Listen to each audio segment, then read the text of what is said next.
Hi everyone. I will be perfectly honest, this is probably my 12th attempt at a video. It's just for whatever reason not working too well for me today. Maybe it's the weather, maybe it's the fact that I'm trying to take a video with my children running around. I don't know, but I'm going to make sure that this is my final attempt and that it is successful. I am going to be talking about my personal context worksheet that I filled out.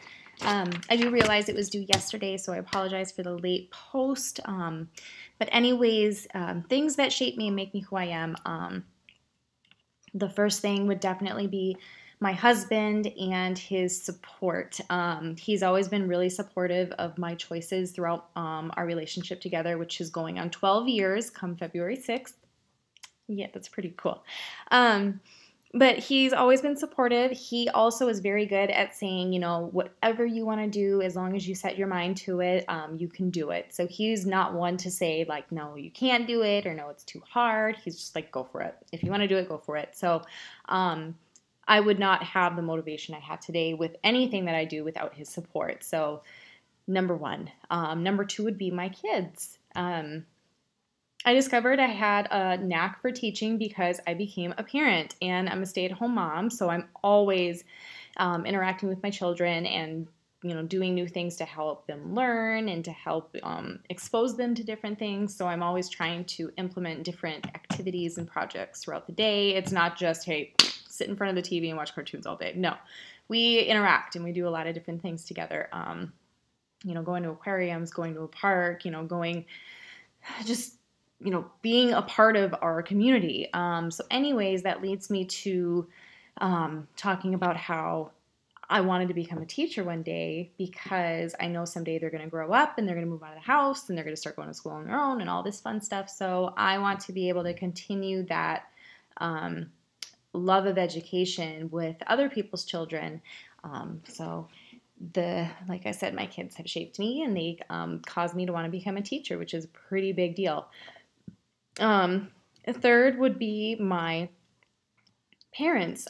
Without their support too, along with my husband, I would never have joined the Marine Corps, which I did at age 18, which was a pretty big step, and it was a pretty scary one and very intimidating. But, again, without their support and their constant, like, you can do it. We know you can do anything you put your mind to. You're smart enough. You're independent enough. You're strong enough. So not saying that they made me join the Marine Corps, but they built up my confidence enough to where I was presented with one of the hardest challenges at my age. And that was, hey, go to boot camp and, become a Marine, which is part of the most elite military force in the world. And I was like, hey, I can do it. And so I did. And that leads me to my fourth thing, which is the Marine Corps.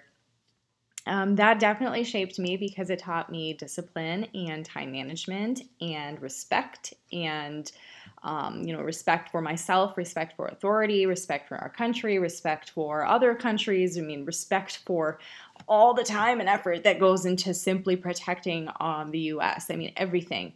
And then it also gave me my husband. So without the Marine Corps, without me joining the Marine Corps, I would never have met my husband. I never would have married him.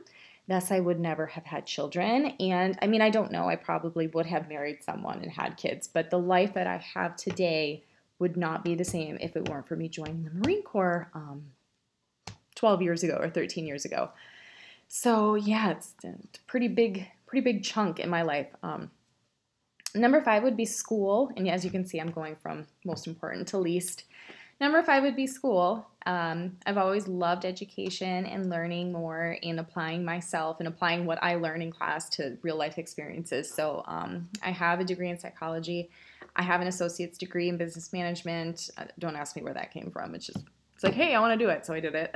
I have a certificate in family studies, and then now I'm doing a licensure-only program to get my license in teaching here in North Carolina. So every chance I get, when it makes sense, I go to school. And thankfully, the military has allowed me to use my post 9/11 GI Bill to pay for school, so I'm not like, holy cow, in student debt. But I feel that if I were on my own doing it, I would still be pulling out student loans to continue to go to school because I just love doing it. Kind of silly, but that's kind of the person who I am. I tend to make life a little more challenging for myself when it doesn't need to be. But last would be my hobbies. I am a workaholic. I tend to fill my day with nothing but productivity, and at the end of the day, I'm so mentally and emotionally worn out that I don't have any time for myself. I'm just done with the day. I can't focus on anything, and I just sit and stare off into space like I'm losing it. That might be because of parenthood, and might be because, who knows. But hobbies are important. They remind me that I do have